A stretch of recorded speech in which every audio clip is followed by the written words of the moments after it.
되는 날입니다.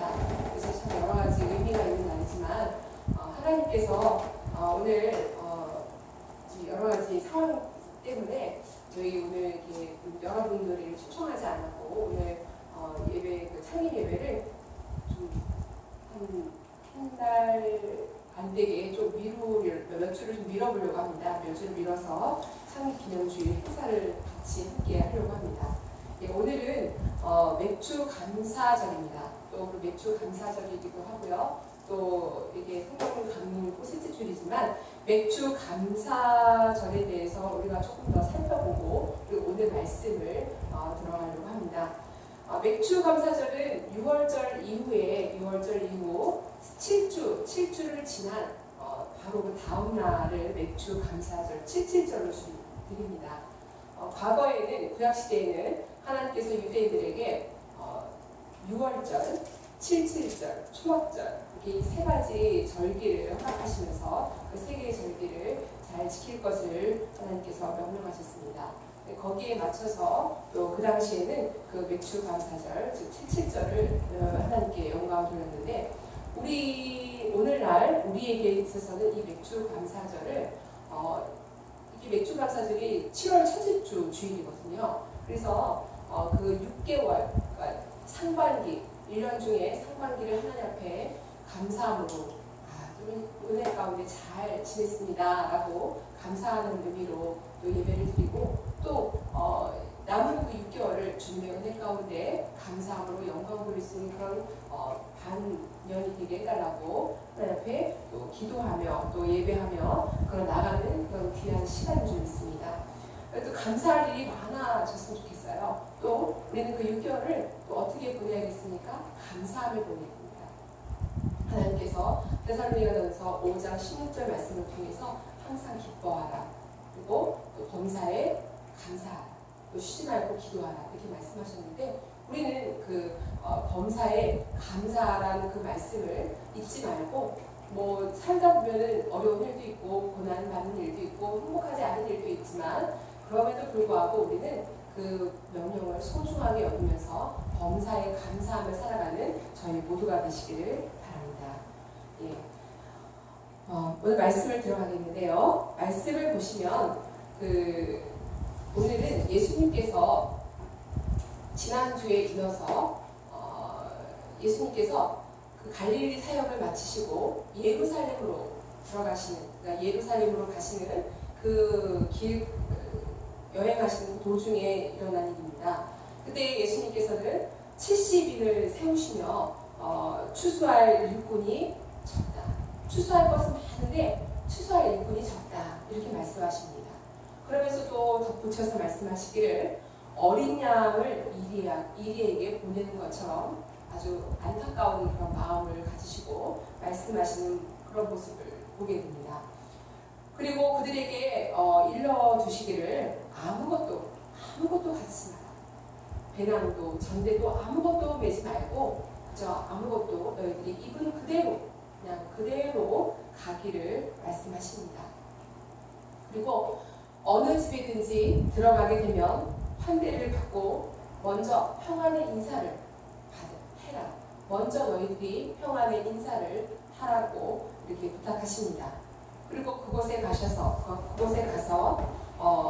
또 그들이 주는 어떤 음식도 맛있게 잘 받아 먹으라고 말씀하셨고 또한 환자들도 고치고 귀신들도 제어할 수 있는 능력을 그 권능을 너희에게 주었으니 귀신도 제어하라라는 그런 말씀을 하셨습니다.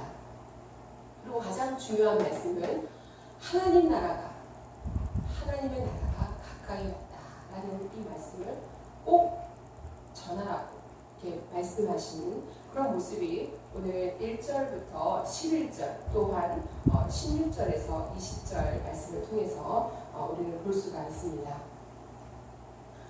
누가복음만이 가지고 있는 특징들이 있습니다.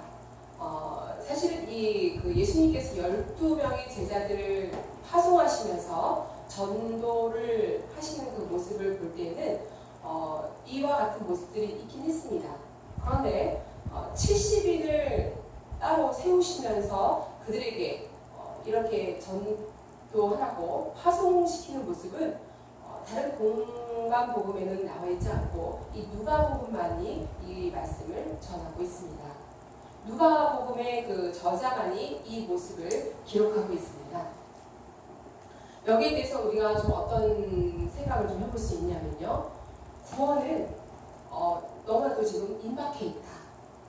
어느 누구의 어느 족속에만 한정되어 있는 것이 아니라 이 모든 인류에게 이 복음의 말씀을 증거하기 위해서는 더 많은 사람들이 필요했다는 것을 보게 됩니다. 그래서 이 복음이 더욱더 확장되고 더욱더 전파되기를 바라시는 그 예수님의 마음이 누가복음에 전달되어 있지 않는가라는 것을 생각해 볼 수 있고 살펴볼 수 있다는 것입니다. 또 하나는 예루살렘의 예수님의 그 예루살렘 여행 중에 파송된 일이었기 때문에 이제 예수님은 예루살렘으로 올라가신다는 것은 우리가 지난주에도 살펴본 바와 같이 어떤 의미가 있으니까 이제 예수님은 예루살렘으로 가신다는 것은 갈릴리에서의 모든 사역을 마치시고 이제는 예루살렘을 향해서 본인이 이제 그 십자가의 고통을 당하시고 죽을 일이 얼마 남지 않았으며 또 하늘로 올라갈 일이 얼마 남지 않았기 때문에 더 많은 제자들에게 이 사명을 또 사역을 가르치고 또 이것을 행할 수 있도록 도와줘야 하는 그런 긴박한 그런 상황 중에 있다라는 것을 우리가 살펴볼 수 있다는 것입니다. 굉장히 긴급하고 중요한 사역이 아닐까라는 그런 생각을 해볼 수가 있습니다. 우리가 앞에서 내용을 잠시 살펴보았습니다. 그런데 여기서 우리가 놓치지 말아야 되고 간과하지 말아야 할 중요한 포인트가 3가지 정도가 있습니다. 오늘 우리가 말씀을 통해서 이런 3가지 포인트를 좀 더 한번 살펴보려고 합니다. 첫 번째는 예수님께서 제자들을 보내시면서 아무것도 소지하지 말고 가라라고 명하셨습니다. 아무것도 가지지 말라. 여기에는 어떤 의미가 담겨 있을까요? 하나님 나라가 도래했고 하나님 나라가 가까이 왔다. 오직 이것만 전하라고 말씀하셨습니다. 그리고 그에 덧붙여서 권능을 행하여서 아픈 자들도 고치고 또 귀신을 제어할 수 있는 그런 권능까지도 예수님께서 허락하셨는데요. 여기에서 우리가 중요하다고 생각하는 것은 하나님 나라가 가까이 왔다는 것입니다. 하나님 나라가 가까이 왔다는 것을 전하는 것이 가장 큰 메시지라는 것입니다. 제자들은 이 메시지를 전하는 메신저로서의 역할을 감당할 뿐입니다. 근데 이 제자들이 이 일을 함으로 인해서 이 말씀을 우리가 아까 살펴봤을 때 16절을 보시면 17절인가요? 17절을 보시면 70인이 기뻐하면서 돌아왔어요. 그러면서 그들이 돌아와서 이르되 주여 주의 이름이면 귀신들도 우리에게 항복하더이다 라고 이렇게 말하고 있습니다. 주의 이름이면 그들이 우리 앞에서 항복하더이다. 그들이 너무 놀랐던 것입니다.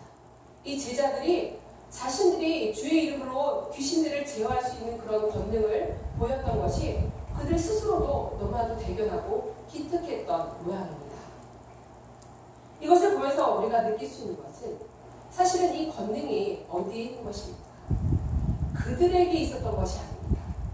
하나님의 능력이 있었던 것이고 예수님은 다만 하나님 나라를 전파하기 위해서 그들에게 그런 권능을 잠시 주었을 뿐이지 그들에게 그 권능이 있던 것은 아니었습니다. 그런데 그들은 메신저로서 자신의 어떤 그런 사명을 두각시키려고 하지를 않았는가 그런 생각을 해볼 수 있다는 것이죠. 메시지가 중요한 것이지 메신저가 중요한 것이 아니라는 것입니다. 이 전도에 대해서 열매 맺는 것은 하나님의 주권입니다. 하나님의 주권이지 그들의 어떤 능력에 의해서 그들의 권능에 의해서 열매가 맺혀지는 것이 아니라는 것을 우리는 잘 깊이 알아야 될 줄 믿습니다. 때로는 우리가 전도하면서 또 우리가 이런 교회를 우리가 세운 것은 아니지만 하나님이 세우신 이 교회에서 사람들이 많이 오기를 바라요. 또 이곳에 하나님의 사람들이 가득 차기를 우리는 바랍니다. 또 그럴 줄 믿고 또 열심히 사역을 합니다. 그런데 때로는 우리의 기도 때문에, 우리의 전도 때문에 이곳에 하나님의 사람들이 채워진 줄 착각하는 그런 메신저들이 많습니다. 거기에는 저 또한 있습니다. 때로는 말씀이 좋아서 하나님의 사람들이 많이 올 것이다. 또한 기도를 열심히 했기 때문에 하나님의 사람들이 올 것이다. 또한 전도를 열심히 했기 때문에 하나님의 사람들이 올 것이다 라는 착각을 가지고 살아갈 때가 난다는 것입니다. 이런 착각은 우리에게서 버려야 됩니다. 내려놓아야 합니다. 중요한 것은 하나님의 말씀이 전파되는 것, 하나님 나라가 가까이 왔다는 것을 전하는 일, 우리는 단지 그 일만, 그것이 하나님의 뜻이고 또 하나님께서 우리에게 명령하신 그 사역이기 때문에 우리는 단지 사역자로서 그 일을 감당할 뿐이지 거기에 대한 열매 맺는 것, 권능을 통해서 역사되는 모든 그런 것들은 하나님이 하시는 일이지 우리가 할 일이 아니라는 것입니다. 우리는 그것을 기억해야 합니다.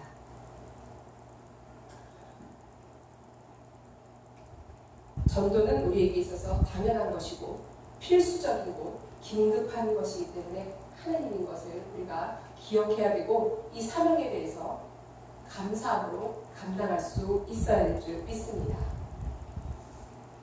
또한 중요한 포인트 두 번째는 예수님께서 그 각 집을 방문할 때 지정해 주시지 않으셨습니다. 이 집, 요 집, 저 집을 방문해라 라고 지정해 주시지 않으셨다는 겁니다. 어느 집이나 들어가게 하셨습니다. 이것은 구원이 확대되는 것을 의미하고 있습니다. 누가복음은 가난한 자, 소외된 자, 더 나아가서 사도행전도 누가가 기록한 것으로 우리는 알고 있습니다. 거기에 보면은 예수님의 지상 명령이 어떻게 되어 있습니까? 사마리아를 넘어서 땅 끝까지 주님의 말씀이 증거되기를 전하고 있습니다. 이와 같은 그 누가의 어떤 그런 간절한 바람, 간절한 소망이 이 누가복음에 기록되어 있다는 것을 우리가 알 수 있겠는데요. 이것을 통해서 집을 방문할 때 지정해 주시지 않은 예수의 마음이 이 누가복음에 기록되어 있습니다. 어느 집이나 방문하라는 거죠. 어느 집이나 구원의 그 메시지는 허락되어 있고 열려 있다는 것입니다. 그래서 복음은 모든 인류에게, 모든 사람에게 열려 있다는 것을 우리에게 말씀해주고 있습니다. 그렇다면 예수님께서는 이 모든 집에 들어갈 때 어떻게 하라고 말씀하셨습니까? 우리가 앞에서 살펴본 바와 같이 우리가 읽었던 것처럼, 말씀을 읽었던 것처럼 배낭에 아무것도 가지지 말고 그 집에 들어갔을 때 환대를 받으라고 하셨습니다. 그런데 그 환대 가운데 뭐가 있었습니까? 먹는 그 음식에 대해서 말씀을 두 구절을 통해서 말씀하십니다. 거기에 대해서 우리가 살펴보면 7절과 8절입니다. 그 집에 유하여 주는 것을 먹고 마시라. 일꾼이 그 삭슬 받는 것이 마땅하니라. 이 집에서 저 집으로 옮기지 말라. 8절 어느 동네에 들어가든지 너희를 영접하거든 너희 앞에 차려놓은 것을 먹고. 이런 말씀을 통해서 우리는 어떤 생각을 해볼 수 있을까요? 로마에 가면 로마법을 따르라고 했습니다. 우리는 세계 여행을 하다 보면 입맛에 맞지 않은 것을 대할 때가 있습니다. 그러면 그것은 입맛에 맞지 않다고 그것을 못 먹겠다, 난 안 먹겠다 라고 하는 사람들도 꽤 있어요. 특히나 우리 한국 사람들은 그런 경우가 많은데요. 그래서 고추장을 꼭 싸갖고 가거나 김치를 조금이라도 이렇게 포장을 해서 가져갑니다. 그런데요, 예수님께서는 그 모든 것들을 다 버리라고 하셨습니다. 다 내려놓으라고 하셨습니다. 입맛에 맞지 않을지라도, 그 입맛에 맞지 않을지라도 주는 것을 환대하는 그 음식을 감사하고 받아 먹으라고 하십니다. 그런 이유가 어디에 있을까요? 그들이 주는 것을 감사함으로 먹어야 하는 이유는 전도해야 하는 그 이유가 있기 때문에 그렇습니다. 예수님의 복음을 전하기 위해서는 그들과 친해져야 돼요. 관계를 잘해야 됩니다.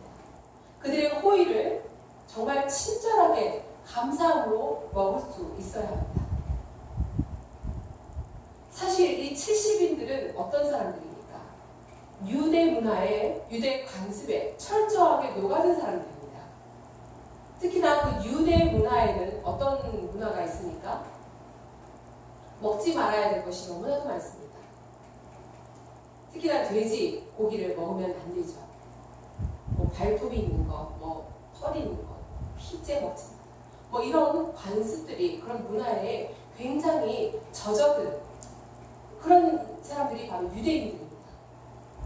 그런데 그들이 가다 보면, 어느 집을 방문하든지 가다 보면 그들과 문화가 맞지 않는 음식을 내놓을 때도 있을 것입니다. 그럼 그 음식을 저는 이거 못 먹습니다, 먹지 못합니다 라고 말할 수 있겠습니까? 그들은 예수의 권능을 가지고 출발한 사람들입니다. 저는 알러지가 있습니다, 그래서 못 먹습니다, 이런 말조차도 할 수가 없습니다. 그냥 먹어야 됩니다.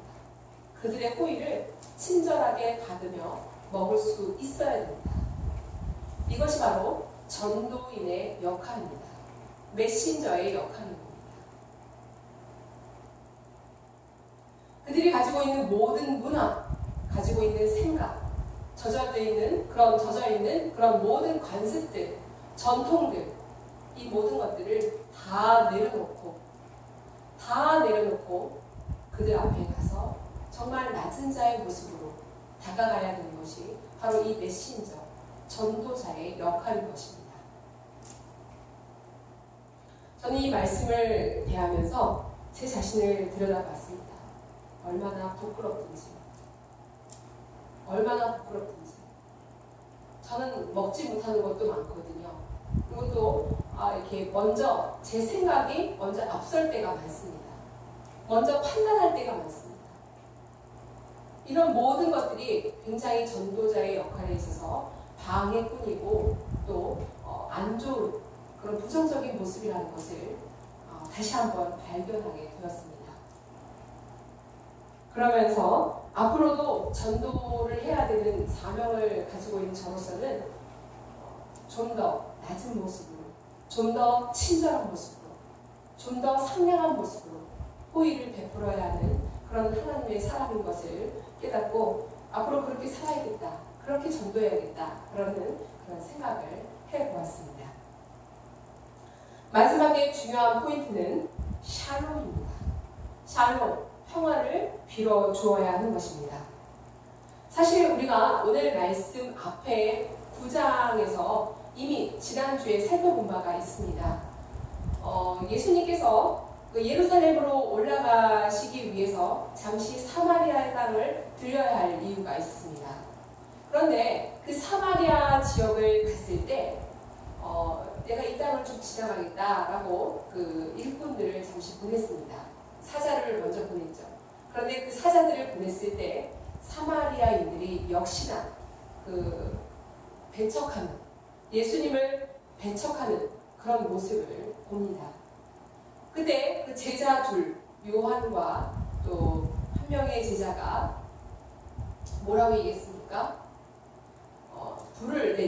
불을 명하여 저들에게 불이 임하게 달라고 예수님에게 간청하는 모습을 보게 됩니다. 이것은 그들이 배척했으니 우리도 그들을 배척하겠다.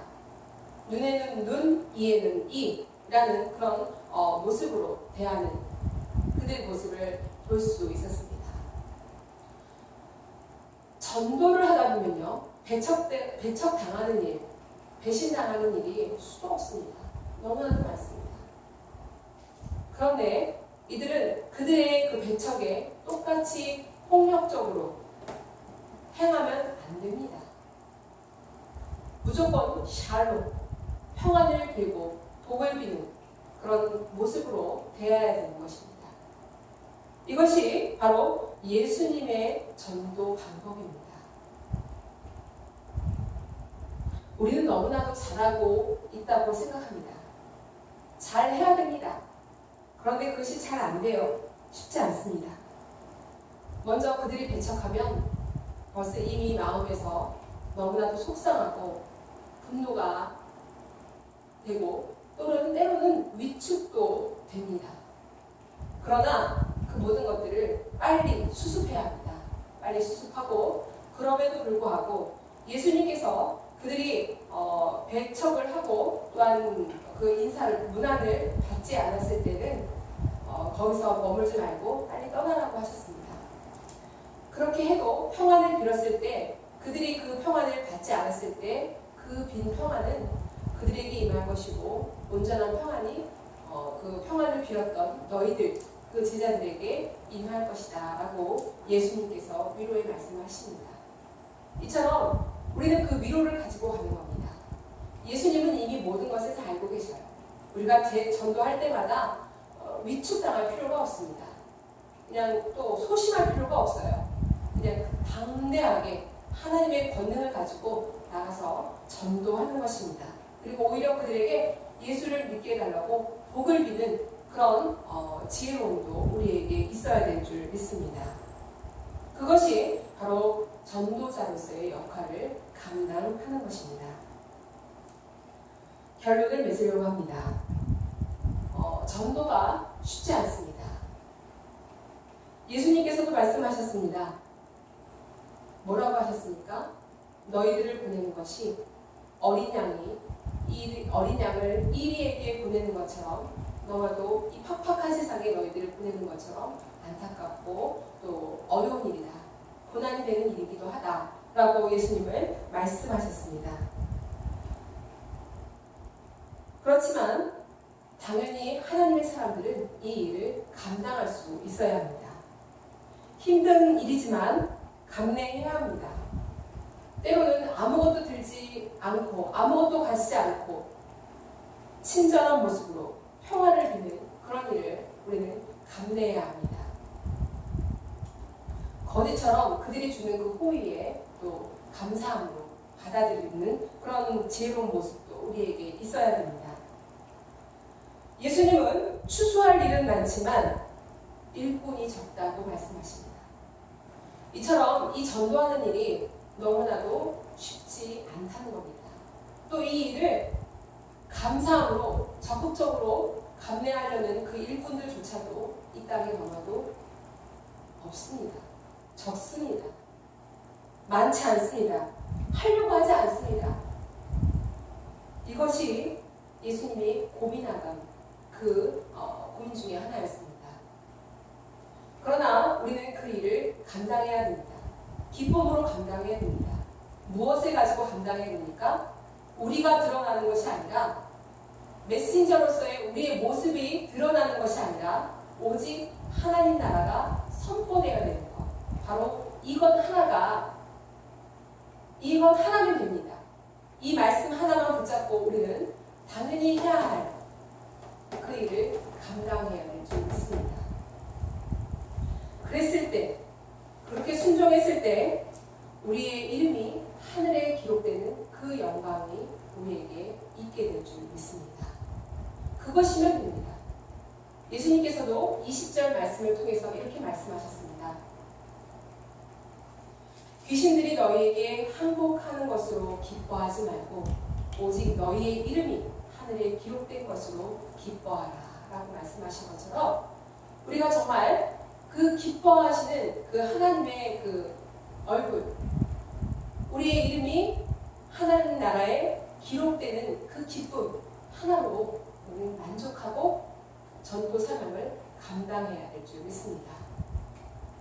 그 추수할 자들이 많지 않다라고 개탄하신 그 예수님의 말씀을 기억하시면서 그들이 더 많이, 그 일꾼들이 더 많아지기를 우리가 좀 더 기도해야 될 줄 믿습니다.